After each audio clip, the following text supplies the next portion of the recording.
Consultor para Naciones Unidas, Banco Mundial, Banco Interamericano de Desarrollo y Gobiernos Nacionales. Ha recibido distinciones como la condecoración Caballero de la Orden Nassau Orange del Gobierno de Holanda, Medalla al Mérito Ciudadano de Asamblea Legislativa de la Ciudad de México, los premios Oro, Global y Región Latinoamericana de la Fresh Holcim Award. Por favor, doctor. Gracias. Yo creo que desde aquí. Sí.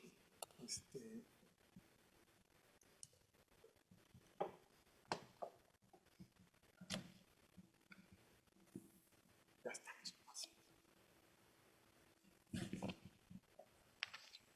Ok.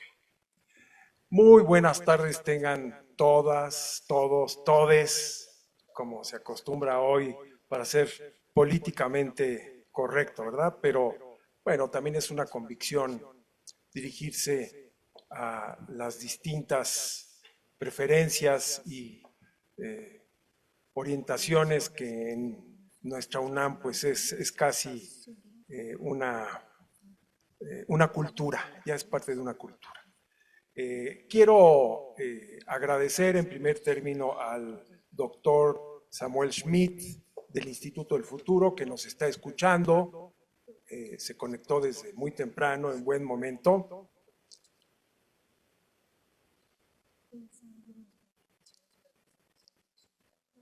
Ok, sí. Quiero agradecer mucho la presencia del doctor José Luis Talancón, un amigo de muchos años, un colega universitario de mucho prestigio, de una trayectoria extraordinaria dentro de la UNAM, que nos haya dirigido esa presentación tan emotiva, como decía Tatiana, y evocativa. Realmente le agradecemos mucho. Quiero agradecer también al doctor Gonzalo Hach Curi, organizador también de este evento y profesor investigador de la Escuela Nacional de Ciencias de la Tierra, por estar detrás de la organización de este evento. Y por supuesto quiero agradecer la presencia y el apoyo de la doctora Beatriz Ortega, directora de la ENCIT. Y bueno, a todos ustedes, a los ponentes, al público en general, a los estudiantes que veo que han hecho una presencia muy nutrida y eso nos llena de enorme gusto y de responsabilidad su presencia el día de hoy. Dictar una ponencia magistral, pues es una responsabilidad muy seria, ¿no? Porque pues dicen, a ver, ¿qué va a decir este señor o señora? Algo muy espectacular tiene que decir para que lo pongan al frente a ser el primer o la primera ponente, ¿verdad? Bueno, ya juzgarán ustedes cómo salen las cosas, pero la verdad es que estamos ante un tema sumamente complejo, un tema difícil, y mucho de lo que voy a presentar aquí pues son reflexiones, son ideas que me gustaría compartir con ustedes. No tengo una ponencia cerrada, terminada, acabada, desde la cual pueda yo decir, bueno, de aquí ahora sí a lanzar grandes ideas, más bien son un conjunto de reflexiones que he desarrollado a lo largo del tiempo y que quiero compartir con ustedes el día de hoy. Y el título de la ponencia, pues es, como ustedes lo están viendo, el futuro del agua en México. Bueno, disculpen ustedes, pero ya estamos en el buen camino. Yo vengo del mundo de las ciencias sociales, de la economía, la sociología, la ciencia política, la planeación urbana. Entonces, esa es mi entrada y desde ahí es donde me he planteado la pregunta, como nos la planteamos mucho y se la plantea en el Instituto de Estudios del Futuro, ¿es posible predecir el futuro?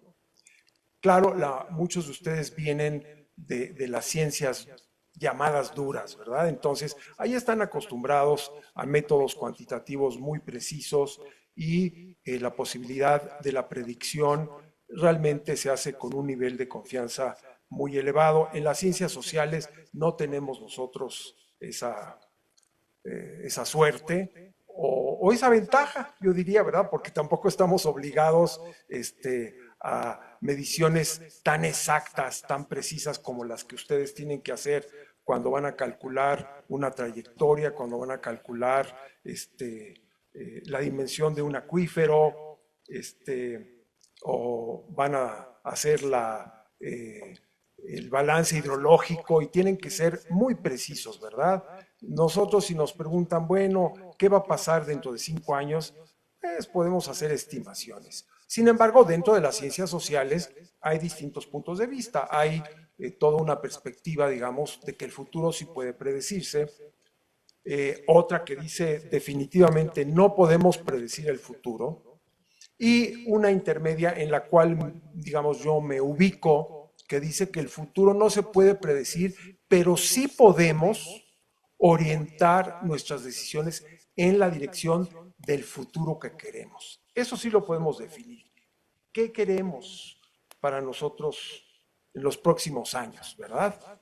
Y ahí es donde yo quisiera ubicar la presentación que van ustedes a escuchar. Por supuesto, tenemos... No, era al revés. Sí.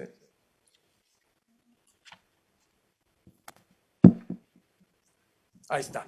Tenemos muchas metodologías y técnicas cuando hacemos prospectiva dentro de las ciencias sociales. Todas estas opciones, tanto cuantitativas como cualitativas, yo voy a orientarme más que nada a un enfoque de tipo cualitativo. No voy a presentar resultados, digamos, muy precisos, aunque sí he trabajado en las técnicas, por ejemplo, de la tormenta de ideas, el Delphi o Delfos que aparece ahí. He hecho Delfos justamente para ubicar el problema del agua en nuestro país, pero no voy a presentar resultados de esto porque me parece que el tema tiene una amplitud y una complejidad que vale la pena que ustedes la conozcan. Pero siempre están detrás estas metodologías y estas técnicas, que es muy importante ya cuando se hacen estudios, cuando se hacen tesis, pues aplicarlas con todo rigor.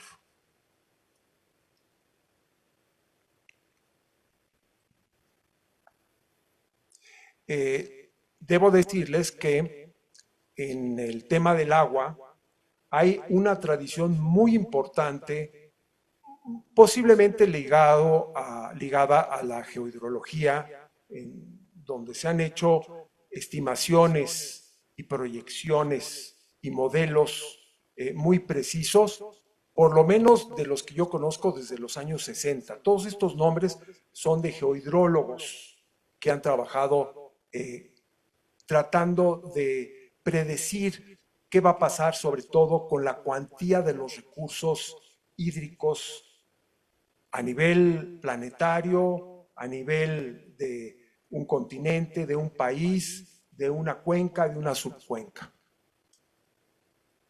Entonces, hay una literatura extraordinaria en ese campo. En las ciencias sociales, pues no tenemos, digamos, esa tradición. Yo diría que quizá en los últimos 40, 50 años ya empezamos a manejar el tema del futuro en el agua.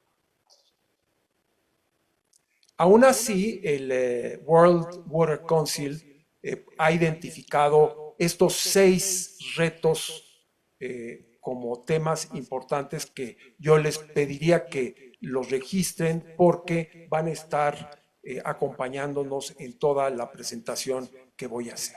No los voy a repetir, ahí los tienen ustedes para que podamos ir más rápido.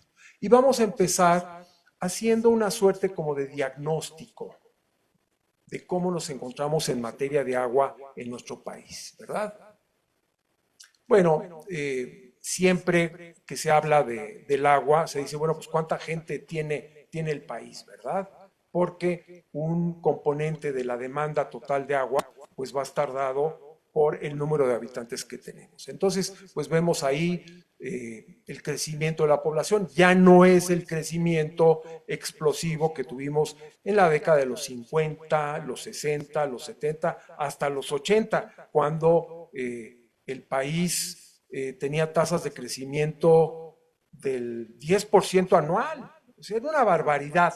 Estábamos creciendo a unas tasas en ocasiones de las más altas del mundo. Hoy día ya no lo estamos haciendo, afortunadamente, porque sin duda la presión demográfica es importante en el tema del agua. No es la definitoria, déjenme decirles. Yo no creo en la esclavitud o el peso de la variable demográfica, porque hay muchos países que tienen comportamientos muy rápidos de población y también grandes progresos en materia de agua. De hecho, los progresos más importantes que hicimos en materia de agua para dotar a la gente que se incorporaba al país se hicieron en la década de los 50, los 60, los 70 y los 80. Ahí es donde hacíamos progresos más importantes en materia de agua y que fueron los que permitieron en gran medida la urbanización del país y también reducir las enfermedades infecciosas que provocaban tasas de mortalidad tan elevadas. Bueno, ¿qué pasó? Ahí estamos. Bueno, pero fíjense ustedes cómo la disponibilidad natural media del agua per cápita en México se ha ido, esto es para ponerla, no quiero, ahí está ya.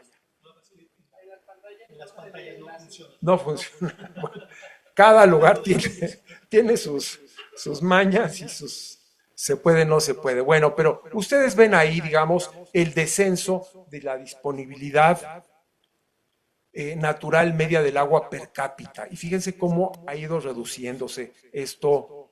Y cuando la comparamos, por ejemplo, con la disponibilidad que hay en países como Canadá o como Brasil, que es muy elevada, pues sí nos llama mucho la atención. Sin embargo, una baja disponibilidad media de agua per cápita no necesariamente es una muestra de que el país esté mal en los servicios de agua y drenaje. O sea que tampoco hay un condicionamiento por la disponibilidad de agua. Ya sabemos que este es un mapa de esos así típicos, tradicionales de la disponibilidad del recurso, ¿verdad? La mayor parte del recurso, el 69%, está en el sur y sureste del país, y luego en la parte norte, todo lo que está en verdecito, pues es, digamos, donde hay menos disponibilidad. Sin embargo, es donde está ubicada la mayor parte de la población y la mayor parte de la producción económica. Entonces, somos un país con una distribución de recursos hídricos muy, muy desigual. Pero la verdad es que estos indicadores generales no son los más precisos, porque uno pudiera decir, bueno, mientras menos agua exista, la calidad y la cantidad de los servicios disminuye, y muchas veces no es así, es al revés. La calidad y la cantidad de los servicios de agua y drenaje puede ser mejor ahí donde hay menos disponibilidad de agua. Vean ustedes lo que ha pasado de 1990 a la fecha, digamos hasta el,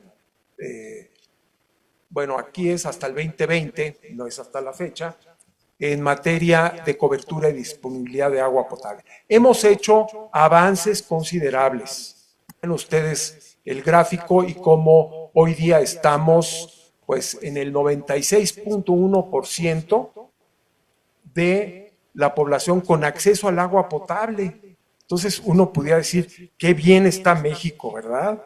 Somos un país que ya pronto vamos a alcanzar el 100%, ¿verdad?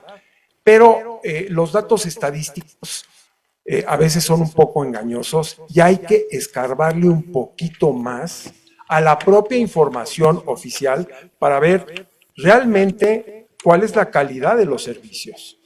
Y vean ustedes lo que sucede cuando nos vamos a utilizar del propio INEGI una información que tiene que ver con una encuesta que se hace sobre la calidad de los servicios que proporciona el Estado. Y ahí vemos datos muy diferentes, muy contrastantes con lo que acabamos de mostrar. Vemos, por ejemplo, que en términos de suministro constante, la población encuestada considera el 52.3%, solamente el 52.3% considera que hay un suministro constante. O sea, casi la mitad de la población no tiene agua con un suministro constante, es decir, como debe ser de 24 horas al día, 7 días al año, 365 días al año, como debería de ser un buen servicio del agua. Entonces, la mitad no tiene acceso a esto y vean las diferencias que hay entre los estados. Por ejemplo, en Guanajuato, pues sí hay un porcentaje elevado de población, el 70% que considera que hay un suministro constante, pero luego tenemos lugares como Oaxaca, en donde solamente el 31.2% considera que tiene agua con suministro adecuado. Y si esto lo llevamos al tema de la calidad del agua, la cosa es mucho más grave, porque resulta que a nivel nacional solamente 1 de cada 5 personas que entraron a esta encuesta considera que el agua que recibe en su casa es confiable, es potable.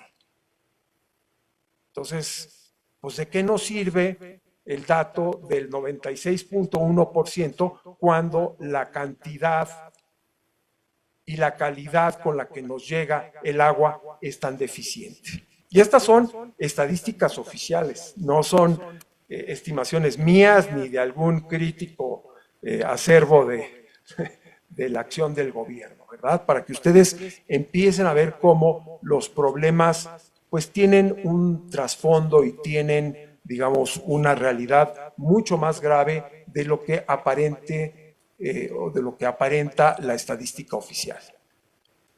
Fíjense en la cobertura de drenaje. Tenemos una cobertura relativamente alta en términos de el censo de población. Tenemos casi un 95.2% de la población está conectada a un sistema de drenaje. Diría uno, pues, qué maravilla, ¿no?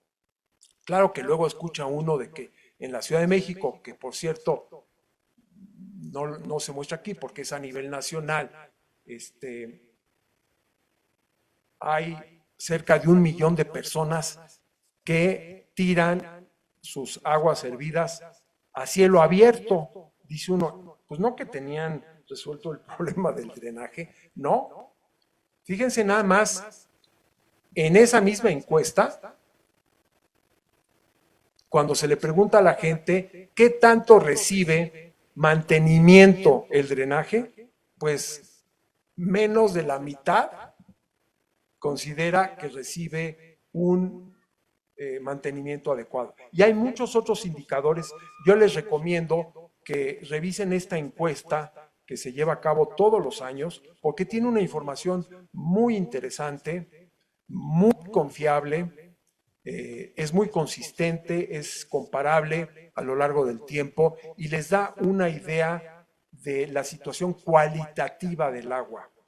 Y esto pues ya nos está indicando que las cosas no están tan bien como los datos censales agregados nos indican, ¿verdad? Ya lo mencionaba hace un momento el doctor Gonzalo Hatch. Vean cómo ha ido evolucionando la sobreexplotación de los acuíferos en nuestro país. En 75, de los 653 acuíferos, pues había 32 que estaban sobreexplotados. Hoy día, está mal ahí, no es 144, es 114. Hay un error ahí, un dedazo, pero son 114 y ya lo había dicho el doctor Gonzalo Curi. Entonces tenemos un problema de sobreexplotación en los acuíferos muy serio.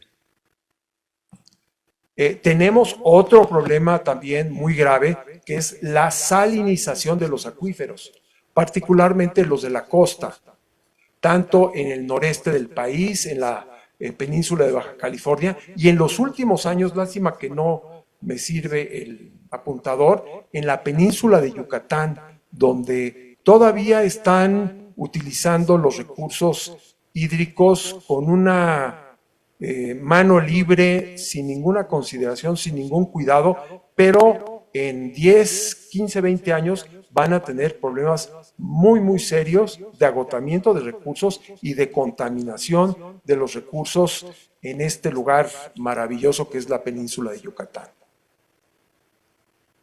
Un tema que el doctor Gonzalo Hachcuri conoce bien y también el doctor Samuel Schmidt y también nuestro querido y hoy ya desaparecido José Joel Carrillo, pues es el tema de las aguas subterráneas, que cada día adquieren mayor importancia. Ellos acaban de publicar un libro sobre las aguas subterráneas en nuestro país. Resulta que el 39% del agua que se consume en México, no solamente en las ciudades, sino también la agricultura y otras actividades, la propia industria, viene de fuentes subterráneas.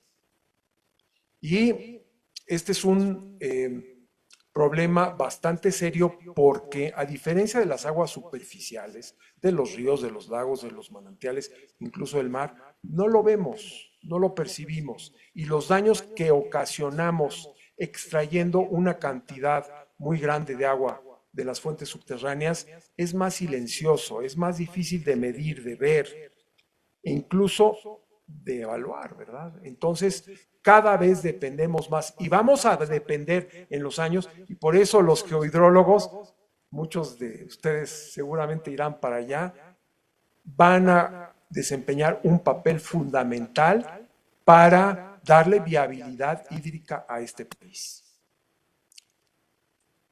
Hay también un tema de superposición entre acuíferos y zonas metropolitanas. Es decir, los acuíferos donde se encuentran las zonas metropolitanas son los que más han abastecido de agua y los que más se han convertido en una fuente importantísima de este recurso a nivel nacional.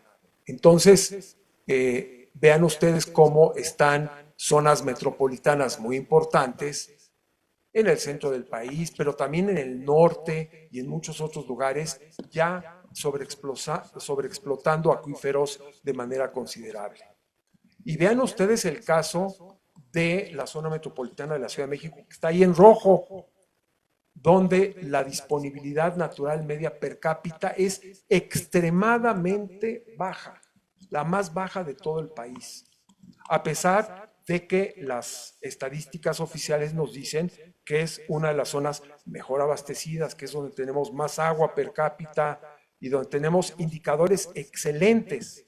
Y sin embargo, vean ustedes la disponibilidad. Este indicador yo creo que es para prender las luces en amarillo y en rojo. Es cuidado, zona metropolitana del Valle de México, tienen problemas muy serios.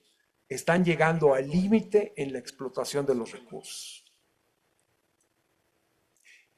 Un tema que han estudiado varias gentes ya en nuestro país y también nos han venido a estudiar de muchos otros países, el tema de los conflictos por el agua.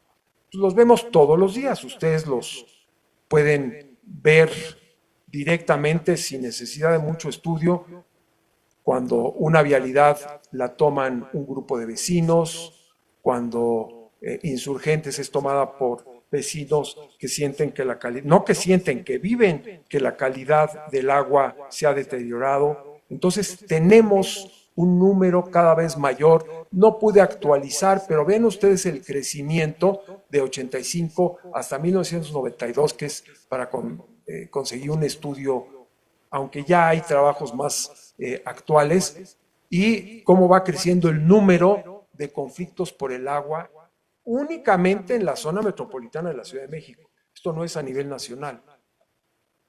Bueno, otro tema es la situación financiera del agua en nuestro país.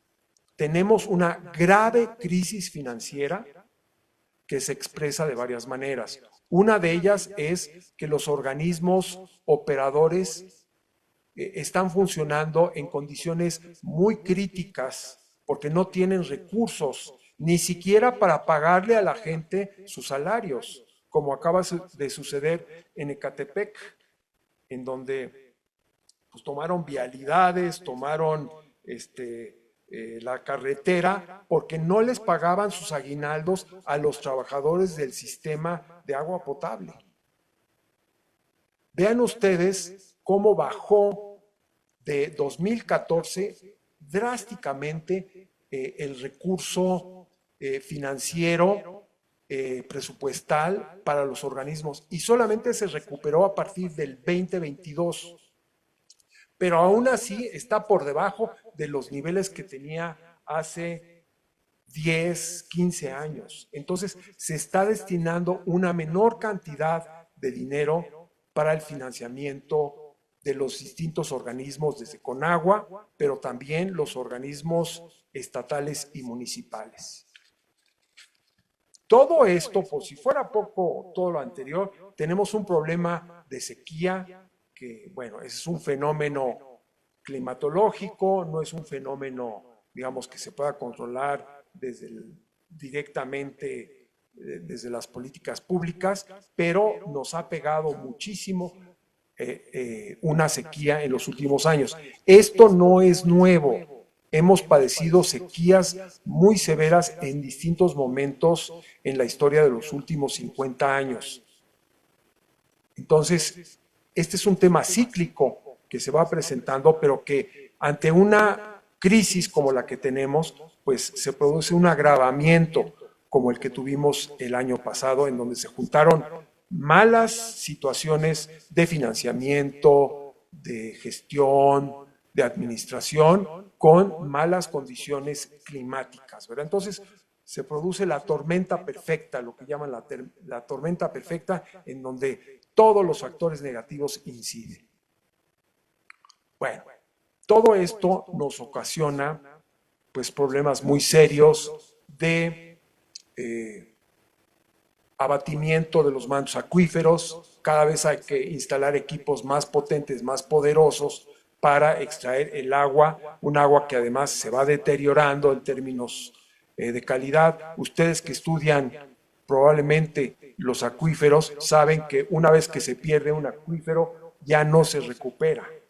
No es como un depósito, un tanque de almacenamiento que, bueno, le sacas el agua y se la puedes echar otra vez. No, si a un acuífero le extraes mucha agua, la parte que pierde ya la perdió para siempre. No. Ya, esa parte ya no se recupera. Vamos a decir, si se pierde un 20% de la capacidad de almacenamiento de un acuífero, se perdió para siempre, ¿verdad? Queda todavía el 80%, pero ese 20% ya no se recupera. Entonces no es cosa de que le echemos más agua, ¿verdad? Suponiendo que lo hagamos, que le pongamos agua de calidad adecuada, etcétera, etcétera, no, ya no se recupera. Entonces, pues tenemos problemas de mala calidad. Y luego tenemos los problemas que antes decíamos, no, bueno, esto ocurre nada más en la Ciudad de México. El problema de los hundimientos, el problema de los socavones, el problema de las grietas. No. Hay por lo menos 30 ciudades en el país, grandes zonas metropolitanas, que están padeciendo los problemas ligados a la sobreexplotación de agua de los acuíferos. Ahí tienen ustedes Querétaro, Toluca, Celaya, lo de allá es Toluca, y bueno, de la Ciudad de México ya ni les puse imágenes porque todos conocen los efectos de los hundimientos en Iztapalapa, los hundimientos históricos del centro histórico y de muchos otros lugares en la Ciudad de México. Qué bueno que el doctor Hatch mencionó el Plan Nacional Hídrico 2024-2030, porque aproveché para presentar también cuál es el propio diagnóstico que hacen las autoridades, aunque debo decir que lo siguen haciendo. Ayer vi una noticia importante del director de la Comisión Nacional del Agua que decía, estamos apenas haciendo un diagnóstico municipio por municipio de cómo está la infraestructura del país, la infraestructura hídrica. O sea que esto que ven ustedes, que es la imagen del Plan Nacional Hídrico y de cuál es el panorama actual, todavía está muy inicial. En unos 5 o 6 meses van a tener apenas una idea de cómo está la situación y se van a encontrar con el tema de las pérdidas y fugas en toda la red de distribución de agua en el medio rural y el medio urbano. Se habla de que tan solo en la Ciudad de México estamos en el 40-35% de fugas en la red de distribución. Bueno, en el medio rural puede alcanzar hasta el 70%. Así está. Abandono del 50% de las plantas de tratamiento de aguas residuales. Están cerradas. Aquí en la propia Ciudad de México, varias de ellas no funcionan o funcionan muy por debajo de su capacidad. Un conjunto de factores donde interviene lo financiero, lo técnico, la falta de personal capacitado y otros factores que han llevado a que teniendo una capacidad instalada, pues que podría abarcar hasta el 40-50% del total de las aguas servidas, hoy estemos tratando únicamente el 20-25%. Fin de la vida útil de presas e infraestructura de todo el país. Hay presas que ya no tienen más que el 5-10% de su capacidad original. O sea, ya tienen 100 años de existencia. Ya están asolvadas totalmente. Ya lo que alcanza uno a ver en una temporada de lluvias es un espejito de agua muy bonito, pero que corresponde al 5-10% del total de la capacidad original que tenía esa presa. ¿Qué vamos a hacer con esto? Cuando tenemos una infraestructura ya con muchos años de edad. Déficit financiero de organismos operadores. Hace unos años se hablaba del FOBAPROA del agua. Ustedes a lo mejor no recuerdan, sus papás seguramente sí, el FOBAPROA, que fue en la segunda mitad de los años 90, en el gobierno de Ernesto Zedillo, un plan para rescatar a los grandes bancos, porque si el gobierno no los rescataba, supuestamente iban a quebrar. Entonces, hubo un plan de rescate de los bancos del sistema financiero en México. Bueno, en el año 2000, el nuevo presidente electo, Vicente Fox, tuvo que hacer un FOBAPROA del agua. O sea, tuvo que rescatar a los organismos operadores porque debían tanto dinero a la CFE, a Conagua y a otros organismos que no tenían para pagar, iban a quebrar. Entonces, hay un enorme déficit financiero de organismos operadores. Muchos de ellos, por ejemplo, han cerrado sus plantas de tratamiento porque no tienen para pagar la electricidad que requieren estas plantas. Estos son temas que no están considerados, pero que yo estoy seguro que en el diagnóstico del gobierno van a tener que aparecer, porque son problemas muy serios. Bueno, vámonos más rápido. ¿Cómo andamos de tiempo, Gonzalo? Bueno, vamos a hablar de los escenarios. Vamos a hablar de algo, digamos, que sí podemos hacer. ¿Cuáles son los escenarios? Y luego podemos trazar algunas ideas de, pues, qué escenario es el que queremos y el que podemos nosotros alcanzar. Tenemos un escenario tendencial, uno sustentable y uno riesgoso. Se pueden, digamos, manejar distintos escenarios. Hay distintos términos para decir qué es lo que podemos nosotros construir como un escenario, ¿verdad? Ahí están los tres que yo considero: el tendencial, el sustentable y el riesgoso. Yo creo que quedarnos en el tendencial, pues es, digamos, navegar con bandera de muertito, ¿verdad? Decir, bueno, pues así están las cosas y no podemos hacer muchos cambios. Un escenario sustentable sería un escenario deseable, ¿verdad? Quisiéramos estar ahí, ¿verdad? Resolver estos problemas, dedicar más recursos, sanear los ríos, poner a trabajar las plantas de tratamiento, pero no es realista. Y luego tenemos un escenario riesgoso, que es en el que no queremos estar. ¿Por qué? Porque todos estos problemas que hemos mencionado anteriormente se agravarían considerablemente en un escenario de riesgoso. Vamos a verlos, ¿verdad? Vamos a irnos rápido. Este es el tendencial. Tenemos el sustentable. Se alcanza una cobertura en agua potable y alcantarillado en un 98%, pero no en el 98% que nos dan las cifras censales, sino queremos que mejore la calidad de los servicios, la frecuencia y la calidad del agua, porque si no, ¿de qué nos sirve estar en el 100%? De nada, absolutamente. Aumento significativo del caudal de aguas residuales tratadas a un 90%. Bueno, ese es sí es el sustentable, pero no parece realista. No lo vamos a lograr en 6 años.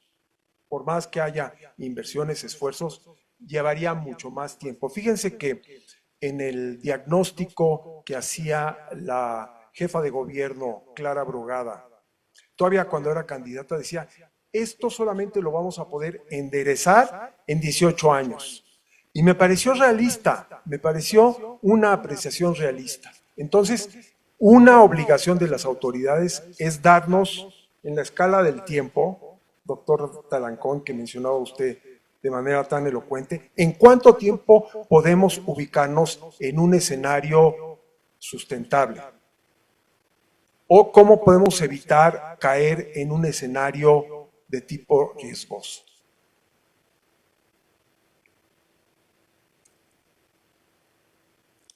Me voy a concentrar un poquito más en el escenario riesgoso, pues para asustarnos un poquito, porque nos estamos moviendo, si no hacemos cambios importantes, y yo creo que la actual administración está consciente de eso, vamos hacia un escenario de tipo riesgoso. Fíjense, el Standard & Poor's, que es una, digamos, consultora que califica a los gobiernos, a las instituciones crediticias de cuál es su desempeño, hace también estudios sobre el agua, y en un estudio relativamente reciente del 2023, este es el escenario, digamos, del 2020, el actual, y por aquí nos pone los estados que estarían en un estrés hídrico para el 2050.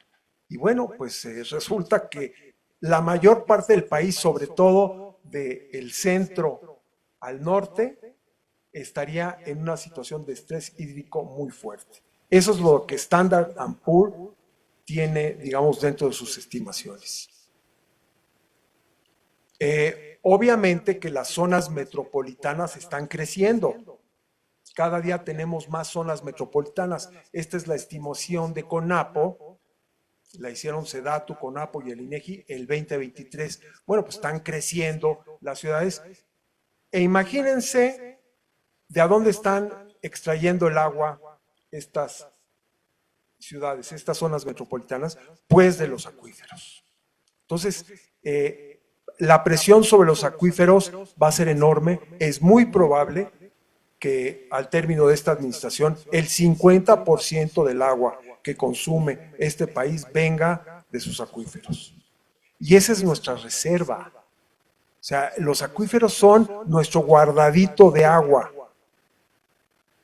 Entonces, estamos acudiendo a utilizar la reserva que tiene este país para enfrentar problemas de sequía, de cambio climático, etcétera, etcétera. Es muy preocupante.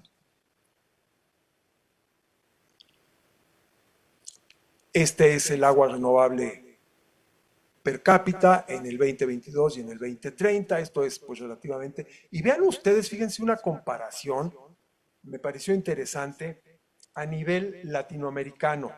Vean ustedes cómo está México con respecto, por ejemplo, a Colombia, a Brasil, incluso a Centroamérica. Estamos con una disponibilidad de agua muy baja. Estamos comparativamente mal. Aquí está también a una escala latinoamericana, mapa de riesgo de ocurrencia de impactos a la calidad del agua en la región de América Latina. Y vean ustedes cómo está México. Estamos en una situación muy crítica, ¿verdad? Bueno, alternativas para un manejo sustentable del agua. Estas son, digamos, ya ideas que pues no son mías, se recogen, digamos, de los distintos autores, de los distintos, incluso gobiernos, en donde tenemos, digamos, que buscar las soluciones a toda la problemática anterior que acabamos de hacer, ¿no? Y ahí hay diversidad de puntos de vista. Se dice, digamos, que la actual administración pues ha puesto el énfasis más en los temas del derecho humano al agua, de la equidad, de la justicia distributiva, mientras que los gobiernos de la era neoliberal pues se preocupaban sobre todo por la eficiencia, por el cobro, incluso por hacer negocio con el agua, ¿verdad? Y yo la verdad no creo en ninguna de estas opciones como opciones absolutas y totales. Yo creo que hay que hacer una combinación de algunas cosas correctas, buenas, que ocurrían en la llamada época neoliberal, y también del énfasis que se hace actualmente en la justicia, la equidad de género y el derecho humano al agua, digamos, que se está poniendo en la primera línea de la prioridad del gobierno. Y yo digo, sí está bien, yo estoy de acuerdo con eso. Nada más que si no hay manera de garantizar el derecho humano al agua, entonces lo que estamos haciendo es demagogia. Porque sí, es muy bonito decir, vamos por el derecho humano al agua y luego, ¿y lo vamos a poder cumplir? Vamos a poder cumplirle a la gente realmente me quedan 5 minutos, sí, ya estoy terminando. Le voy a poder cumplir a la gente. Yo creo que si no va acompañado el tema de la reivindicación jurídica, política, de derecho humano al agua, con condiciones reales, funcionales, presupuestales, para cumplir con eso, entonces estamos realmente incurriendo en un despropósito e incurriendo en una posición demagógica. Por ejemplo, yo no he visto en los planteamientos del Plan Nacional Hídrico cómo se van a cuadrar los números, las inversiones. Se habla de todo el dinero que se necesita, de a dónde va a venir ese dinero. Lo que tiene dispuesto el gobierno federal para los próximos 6 años es una cantidad que nada más sería necesaria para medio resolver los problemas del agua en la Ciudad de México. Nada más en la Ciudad de México. A nivel nacional, no hablemos. Entonces, a mí me gustaría escuchar del gobierno realmente una cifra para cada uno de estos escenarios. Y decir, bueno, queremos estar en un escenario sustentable, esto nos va a costar tanto dinero. Queremos estar en un escenario tendencial, nos cuesta este otro dinero. Y luego que nos digan, ¿de a dónde va a venir el recurso? ¿Va a ser de fuentes presupuestales? No alcanza. El presupuesto de Conagua es insuficiente.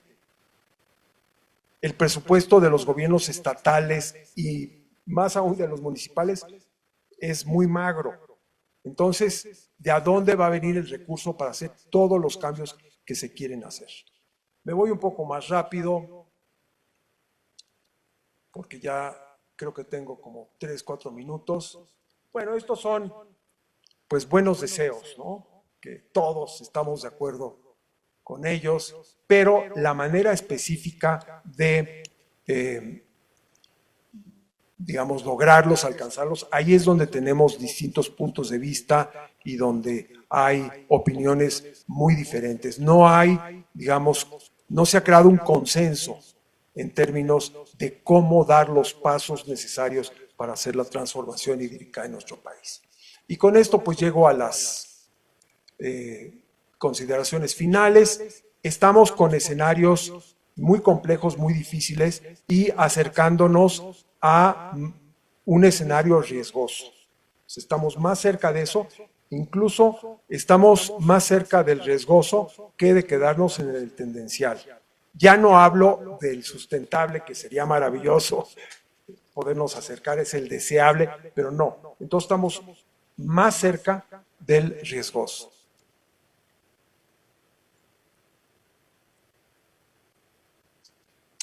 Y bueno, pues ya me tomo un minuto nada más para señalar que se advierte que esta administración tiene, sobre todo a nivel federal, mayor sensibilidad al tema del agua y un mayor conocimiento científico y técnico de la problemática. Sí, es indiscutible. Yo creo que en la administración pasada realmente hubo un descuido imperdonable hacia el tema del agua. Y no solamente por el hecho de que no se aprobó una ley nacional de aguas nacionales, que es un tema que se va a discutir aquí en este seminario, porque el hecho de tener una nueva ley que no se cumpla, pues ya sabemos que no sirve de mucho, ¿verdad? Es más importante ver cómo se van a resolver los temas presupuestales, organizativos, los programas específicos a nivel territorial es mucho más importante. Es más, la actual autoridad sabemos que está trabajando en la elaboración de esta nueva ley, pero no va a ser lo que va a definir desde mi punto de vista que haya un cambio, una reorientación de las políticas hídricas, pero es importante. Muestra un compromiso con un marco legal. Pero esta administración tiene la gran responsabilidad de presentar este panorama completo de cuáles son las cosas que hay que hacer y cómo se van a financiar. El tema del financiamiento es clave. Y yo creo que ahí hay digamos, un tema pues, que no se ha querido enfrentar, que es qué papel va a jugar la inversión privada en todo este cuadro, ¿verdad? Hoy día, pues nada más se está hablando del esfuerzo del sector público y que es insuficiente para resolver los problemas. Y el sector social, pues puede hacer grandes cosas, pero tampoco puede resolver los graves problemas. Entonces, hay muchos componentes de la ecuación que no están definidos y en un gobierno, digamos, presidido por una científica, por una investigadora del Instituto de Ingeniería, que conoce todo esto desde hace muchos años, es esperable que realmente haya una respuesta más clara, más contundente, que nos ayude a ver cómo nos podemos mover a un escenario por lo menos tendencial y no a un escenario riesgoso. Y bueno, con eso termino la presentación. Siempre me gusta terminar, bueno, en ocasiones con una frase muy buena de Albert Einstein que dice, si quieres resultados diferentes, formula cosas distintas, no des las mismas respuestas. Y el país necesita respuestas diferentes ante los problemas que estamos viendo. Muchas gracias.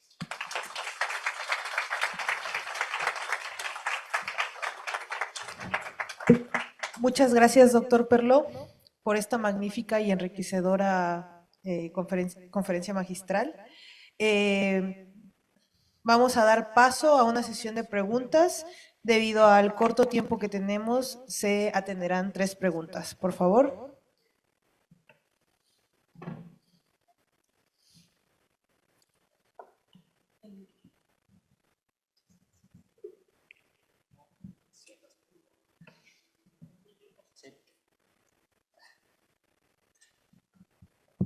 Hola, bueno, primero que nada, felicitaciones por la conferencia magistral, me pareció excelente. Soy Mauricio Bielma, en este caso yo trabajo en el sistema de aguas de la Ciudad de México. Y bueno, más que una pregunta es totalmente complementar lo que dice porque me parece una realidad. Lo que se vive día a día en el sistema de aguas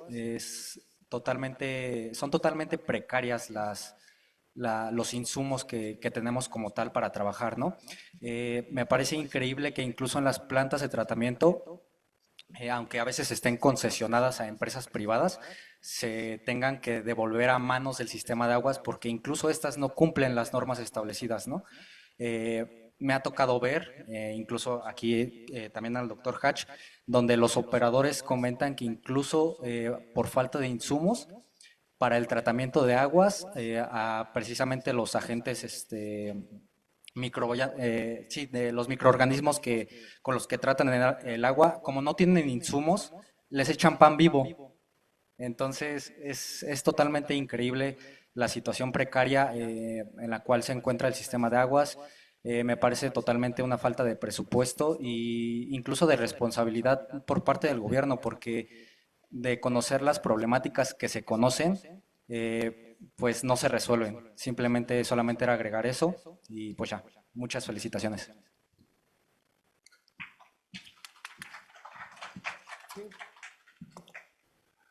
Qué bueno que hizo esta intervención y un gusto saber que trabaja en el sistema de aguas de la Ciudad de México, donde hay gente muy valiosa. Yo conozco desde hace muchos años a grandes ingenieros y técnicos que han sido incluso orgullo nacional, ¿no? Porque son gentes del más alto nivel. Desafortunadamente, tanto el sistema de aguas de la Ciudad de México como otros sistemas han perdido gente capacitada, gente de buen nivel, pues que se va a trabajar a las empresas privadas o se va fuera del país porque empiezan a bajar las remuneraciones y se ha perdido personal, se ha perdido inversión, se ha perdido infraestructura, se ha ganado en deudas. Y bueno, el resultado es que nuestras plantas de tratamiento se encuentran en una situación sumamente precaria. Yo pienso que el tema de las plantas de tratamiento debería de recibir una atención prioritaria de este gobierno. Está muy bien que hagamos coches eléctricos y semiconductores, todo eso me parece muy bien. Y de nuestra infraestructura, ¿qué vamos a hacer con ella? De la que ya existe. Si necesitamos 3,000, 4,000 técnicos a nivel nacional para que atiendan el tema de las plantas de tratamiento de aguas residuales, ¿por qué no hacemos un programa de recuperación de esas plantas y de nuestra infraestructura? Yo creo que sería mucho más benéfico para el país que ponernos a diseñar realmente cosas muy ambiciosas que van a dar resultados en 15 o 20 años. Entonces, yo no veo en el Programa Nacional Hídrico una sola mención sobre las plantas de tratamiento ya existentes. Espero que en el diagnóstico que están haciendo se diga algo al respecto y se haga algo contundente para mejorar esta situación. Yo no digo que para tener el 90% del tratamiento de aguas residuales, pero sí por lo menos para ponerlas a trabajar a las que ya están ahí, ¿verdad? Gracias. Sí. Muchas gracias, doctor.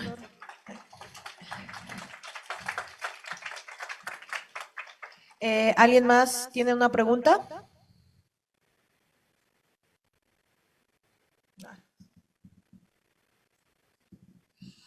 Doctor, muchas gracias por estar con nosotros. Como siempre, es un gran honor poder escucharlo y bueno, creo que fue una conferencia donde nos pudo mostrar cuál es el panorama que tiene que resolver, si estamos hablando del futuro, el próximo gobierno y los que vengan, ¿no? Esto que decía Clara Brugada, los 18 años, y aquí estamos hablando a escala local. Y precisamente yo quería preguntarle, para que el público se entere más o menos, en ese análisis que hizo usted hace poco sobre el costo de la infraestructura, los retos para administrar el sistema Cutzamala. Me parece a mí ese un tema importante. Hay especialistas, el doctor Carrillo lo decía, que si el 40% del agua, que era lo que traíamos del Cutzamala, era el equivalente a lo que se perdía en fugas en el sistema de la Ciudad de México, parecía que estábamos tirando el dinero a la basura, ¿no?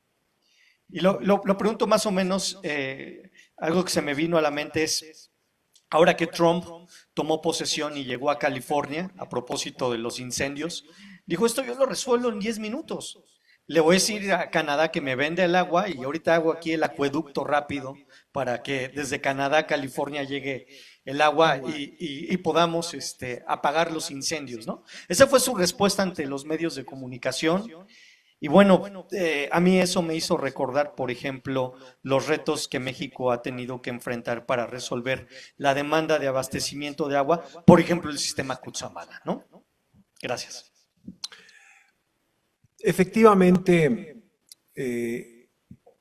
la importancia que ha ido adquiriendo el sistema Cutzamala ha aumentado, pero se mantiene en el mismo nivel y el sistema Cutzamala no nos va a dar más agua de la que ya nos está dando. Al contrario, cada vez nos va a dar menos agua, por muchas razones. Tanto por la exigencia de la población y de la economía de la propia subcuenca del Cutzamala, o de la cuenca del Cutzamala y las distintas subcuencas que tiene, que exigen que el agua se quede allá. O sea, cuando inició el Cutzamala había 150,000 personas residiendo en la cuenca, hoy día es más de 1,000,000. Y es una zona en donde el crecimiento demográfico es mucho más alto que en la Ciudad de México. Entonces vamos a tener graves conflictos y un grave problema de huachicoleo del agua que ya existe y que se va a incrementar en los próximos años. Y es un sistema que deberíamos realmente, en términos tendenciales, de tratar pues de desenchufarnos de él. Hoy día el gobierno de la Ciudad de México está pagando 3,500 millones de pesos al año por agua al OCABAM, al Organismo de Aguas del Valle de México, por el agua que se importa del Cutzamala, y que es un agua sumamente costosa desde todos los puntos de vista, desde el punto de vista de su precio, desde el punto de vista de la demanda energética que representa, también desde el punto de vista ambiental. Yo diría que incluso desde el punto de vista de la cultura urbana, ¿verdad? Decir, bueno, pues nos traemos el agua de quién sabe dónde y ahí nos van a resolver el problema. Tentación que todavía existe, porque yo no he visto que alguien descalifique totalmente el proyecto de traer agua del acuífero de Tula. Y es muy preocupante que se piense que vamos a resolver los problemas de la ciudad extrayendo, explotando otro acuífero como el que está en Tula, que se creó artificialmente por la salida de aguas residuales desde la inauguración del desagüe general del Valle de México en 1900. Entonces, todavía la utilización de las políticas tradicionales, de las políticas de infraestructura gris, sigue permeando mucho dentro de nuestra comunidad de ingenieros y de organismos operadores. Y bueno, pues eso es lo que funciona, eso es lo que ha funcionado. Olvidémonos del agua de lluvia, olvidémonos de las soluciones asistidas por la naturaleza, etcétera, etcétera. Pero yo creo que tendencialmente deberíamos de ir bajando la dependencia que tenemos con el sistema Cutzamala, que ya vimos el año pasado, donde llegó a un punto crítico por los temas de la sequía, por lo que ustedes quieran, pero no pudo abastecer, digamos, en cantidades como lo venía haciendo a la Ciudad de México, y eso provocó un problema bastante serio, que por cierto no era el origen del problema desde mi punto de vista. El problema tiene que ver con el mal funcionamiento del sistema en su conjunto y no solamente del Cutzamala. Pero claro, era más fácil culpar al Cutzamala de todos nuestros males y decir, pues es que ya no nos llega el agua. No, no, tenemos problemas en todos los componentes del sistema, pero sí tenemos que hacer un esfuerzo para evitar el escenario riesgoso. Y un escenario riesgoso es depender mucho del agua externa y estar sujeto a las variaciones climáticas, y de repente que en 2 años nos digan, no, pues es que el Cutzamala ya nada más puede enviar 5 o 6 metros cúbicos, que era lo que estaba enviando en su punto más bajo el año pasado. Y eso puede volver a suceder. Entonces vamos a tener escenarios cercanos al riesgoso. Pues muchas gracias por su atención, por sus preguntas, y les deseo mucho éxito y que tengan mucha motivación para hacer sus distintos trabajos, sus tesis, sus licenciaturas, sus maestrías, sus doctorados en estas materias, porque el país lo requiere urgentemente. Gracias.